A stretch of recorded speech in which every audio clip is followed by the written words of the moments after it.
Hello, welcome to TU How To. This is Wheels and Tires. My name is Chris. I will be your host today.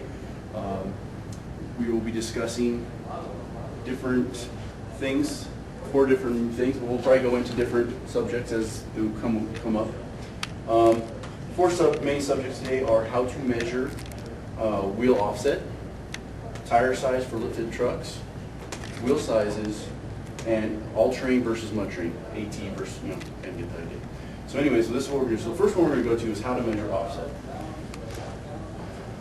Measuring offset is one of the most sometimes complicated, crazy things that you can do. Sometimes, especially on newer vehicles nowadays, it can be very difficult to make sure you get the right stuff set up. So basically, offset, what it is excuse my crude drawing, but basically what an offset is, let's just pretend this is a wheel.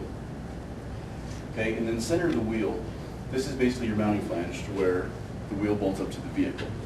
Your offset is usually the distance from the mounting flange to the outside of the wheel. And this is usually measured in millimeters. It could be like a 10 millimeter, 12 millimeter, those are just generic numbers, but it'd be something like that. Now, what I like to use is back spacing in inches, and this is going to be on the back side of the wheel right here, and this is your back spacing. Usually that's done in inches, not millimeters. So what we want to do is, most vehicles nowadays have what they call a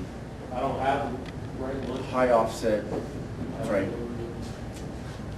low offset wheel, so that they have real deep back spacing to cover up more of your suspension components, because vehicles are getting wider and wider these days, so they have to have the offset to go over the suspension components to keep the tires tucked underneath the vehicle and not stick out real far.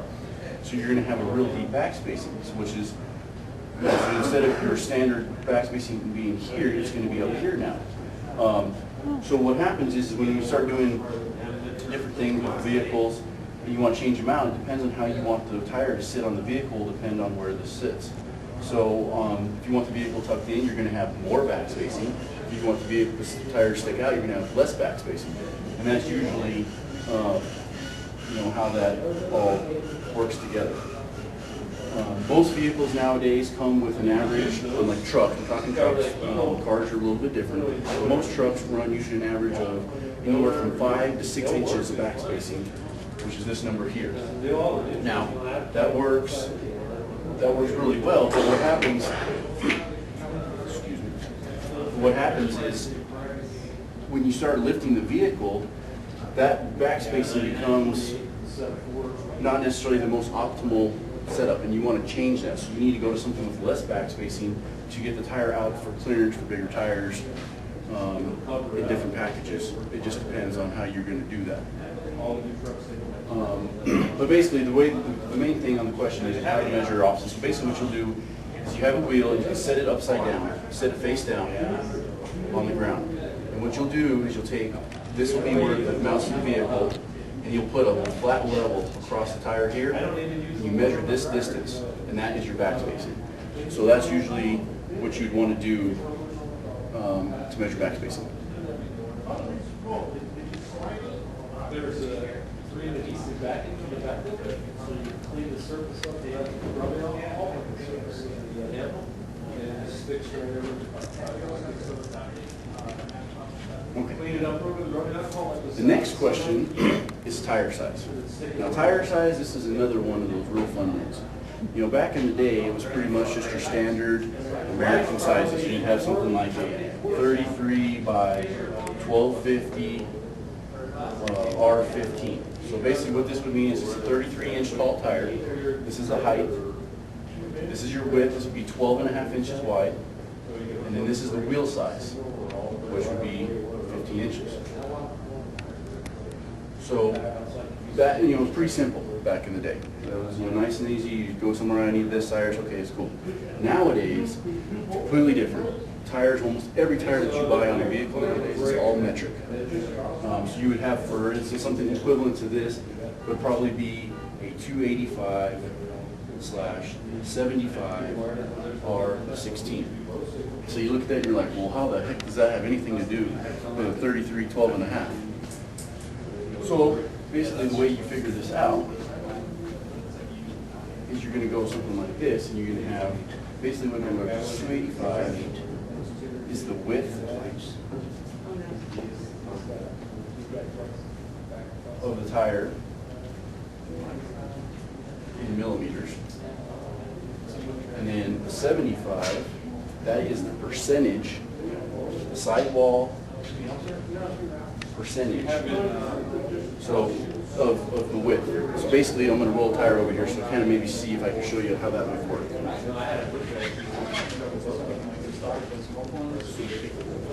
Basically, what we have here, this tire right here is this size right here. It's 285 R16. So basically what you have, the 285 is going to be your width of your tire in millimeters. Okay, so this is 285. 75 is going to be the percentage of your sidewall from here to here. So the sidewall is 75% of your width. And that translates to any metric tire. And then the 16 is going to be your wheel size. Now there is a formula that you can do that basically will come up with this setup. Basically the way it works is you're going to have, and I don't have a calculator with me, so I'm not going to give full numbers, but I'll kind of give you an idea how it works.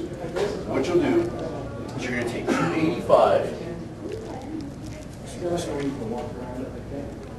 285, and you're going to divide that by getting ahead of myself. You're going to times that by 0.75. That'll equal a number. It's going to be probably like 430 or something like that. We'll just, like I said, this is not the actual number. This is just a guesstimate number. So that's going to come up with that number right there. Then, when you get that answer,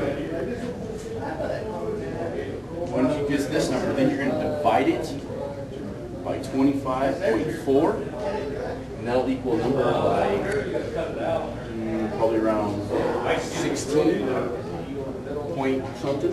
And then what you do is you add the wheel size, which is 16. And that will basically give you 32. Now this actually comes out, this tire is 32.5-inch tall tire, but that's basically how you measure that. And that'll work on any tire. You can have whatever size you want. You can have 315, 75, R16, anything like that. It all kind of works in that same measurement. So that is always the easiest way to figure out what it is. Now usually it's calculator, unless you got real computer mind, which I don't. But so that's usually how that all works out. It's always 25.4? Always 25.4. That 25.4. That's like the happy number. I just always use that number, and then you just use the wheel size at the end, and that gives you your actual height. Now, one of the big questions that I always get from people is, if I change my wheel size, is that going to change the height of the tire? Because, and that's going to kind of go into our next subject, is the wheel sizes. But, for instance, it doesn't have any effect because the numbers just change. So the numbers that we just talked about will just change a little bit. So what will happen is you'll have a 285, 75, R16, which is what we have right here. Well, say you wanted to step up to a 17 or 18 or even a 20. What you'll do is all you change, same, the millimeters and the width will stay the same.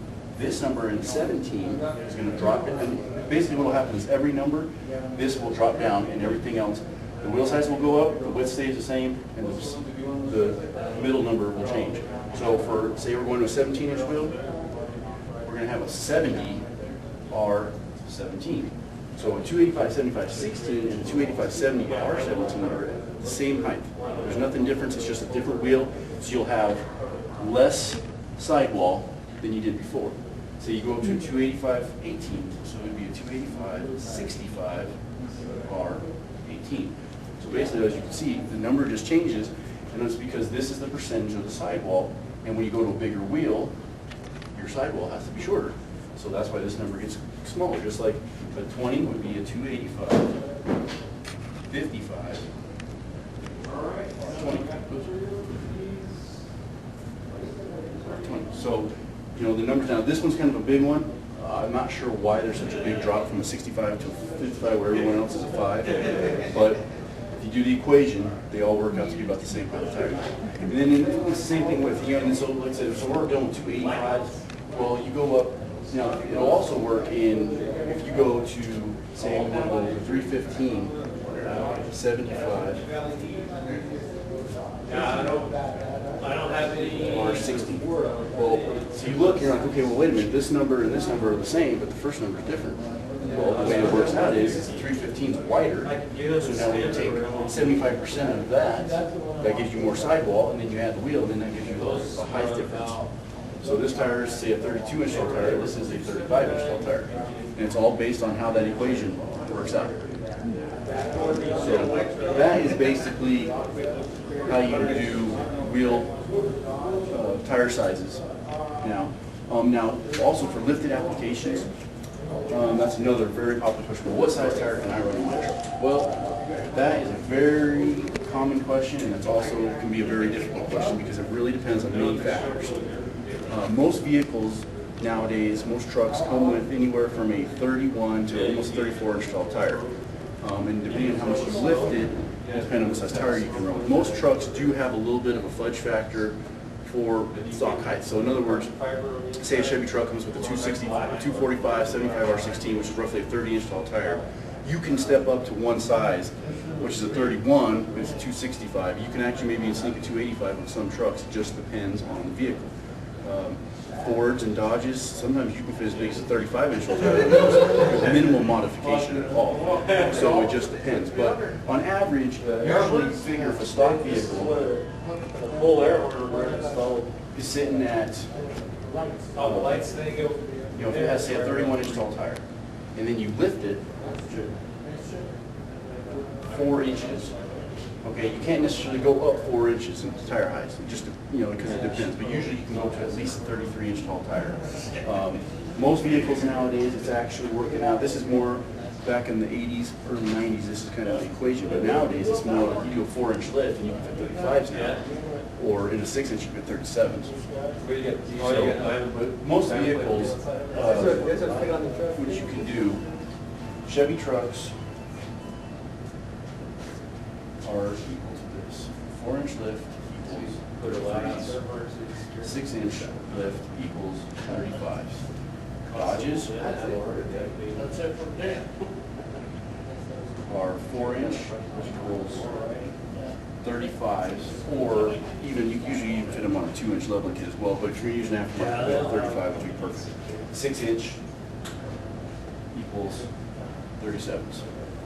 Fords, same thing. Now this is depending on if it's an F-150 or a 250 on the Ford, it's a little different, but a 4-inch is going to be on an F-150 35s, 6-inch is going to be 37s. I mean, and it's just, that's how, the Fords and Dodges usually sit a little bit taller than the Chevy, so that's why you can use those numbers. But that's pretty much the norm. Back in the 80s, 35s was huge. Those were big tires. Nowadays, 37s are the norm. I mean, that's almost pretty much the thing anymore. But, you know, people do like to try to keep their fuel mileage as good as possible. So we're kind of starting to see where most people are still sticking with 35s, but 37s are still very popular.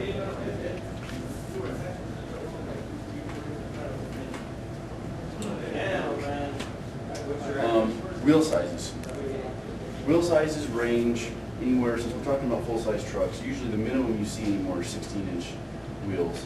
17s, vehicles come with 18s, and 20s. Those are the 4 main popular items. Even 16s have been pretty hot since basically the late 80s into early thousands. But now you're starting to see where these are just, you know, you're not even seeing these anymore. Now it's all 17s, 18s, and 20s. And basically the reason why is because every year the manufacturers are putting bigger, better brakes on vehicles, and in order to put bigger, better brakes, you have to put a bigger wheel to go over that brake. So that's why you're seeing these bigger wheels now. Pricing wise, wheels and tires, the bigger the wheel, the bigger the tire, the more expensive it's going to be usually. On average, probably you're going to go anywhere from $50 to $75 up each wheel size. You know, so if you have an 17-inch wheel, say it's, you know, $150, you're going to go up to an 18, it's going to be probably around at least $200 to $225. And if you do a 20, it's going to be, you know, $250 to say $300. Now these are just basic wheels. I mean, wheels can get very expensive. We've done some wheels that can run over $1,000 each wheel. It just depends. But that's kind of on average what you're looking at on 17s, 18s, 20s on your wheel sizes. Lastly, what we're gonna probably discuss here is we're gonna discuss what kind of tires, the difference of the tires. You have two main tires. I'm gonna roll a couple over here real quick so we can get them on camera.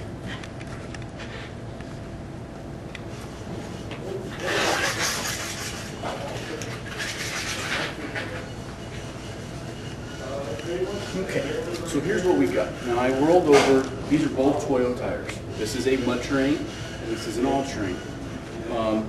They're a little bit different sizes. So this one's just a hair shorter than this one. But I'm going to discuss kind of the differences. An all-terrain tire is going to be exactly what it says. It's an all-terrain tire.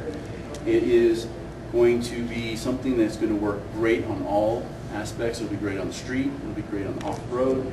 It will work good in mud and snow. It's a good all-around tire. And what you're going to find usually on an all-terrain is you're going to find closer tread blocks. The tread blocks are going to be a lot closer together. You'll see a lot more siping in the tread. That's going to be for wet roads, ice, snow. And usually by this, it's going to give it, the more contact patch it has, which is with all these treads being close together, it's going to give it a quieter, smoother, and it's going to last a lot longer on the road. Now, nowadays, some of your mud terrains are actually starting to be able to last almost as long as some of the all-terrains, so they're coming a long ways. Now, this is your typical mud terrain. Mud terrain is going to have open tread blocks, big space in between the tires. You're going to have the knockout cleats in here to get the mud out of them. The whole point of this is just to grab and gnarly, in the dirt, mud, snow, everything you want to do. It's going to be a lot more aggressive, different tread blocks. It still does have some of the siping, so it's good on the road, but it's going to be a real nice off-road tire. Also, another thing you'll start noticing on a lot of tires these days is the tires are going to have side biters. This is a real hot new thing, and what's cool about this is if you get in the dirt, you go from having an actual 12.5 wide tire to almost a 14-inch wide tire because you add in your side blocks, and this stuff gets into the dirt as well. And this helps give you traction other than just the tread, so it works really nice. These are two of our real popular tires. They do really well for us. Typical mileage on one of these is going to be anywhere from 40 to 60,000 miles. And on these, they can be, depending on how well you take care of them, you can get anywhere from 30 to 40,000 out of these as well. And it's a mud terrain. So these are one of the best ones on the market right now. But that is basically the difference between an all-terrain and a mud terrain. Now, one other tire that unfortunately I don't have here to show you that is starting to become a lot more popular is what they're almost calling like a hybrid tire. And what it is, it's like a mix between the two. It's not quite an all-terrain, not quite a mud terrain. It's kind of got a mix of both. It's going to have more aggressive side blocks on the outside, but it's going to have more mild tread on the inside, and it's going to give it that, good, even better all-around traction than you are going to get with one of these. But that's basically the main setup that you're going to have on your different types of tires. So if you have any other questions, please feel free to email us at sales@trucksunique.com, or you can also give us a call at 1-800-765-1791. Again, my name is Chris. If you have any questions, I'd be more than happy to answer them. Thank you.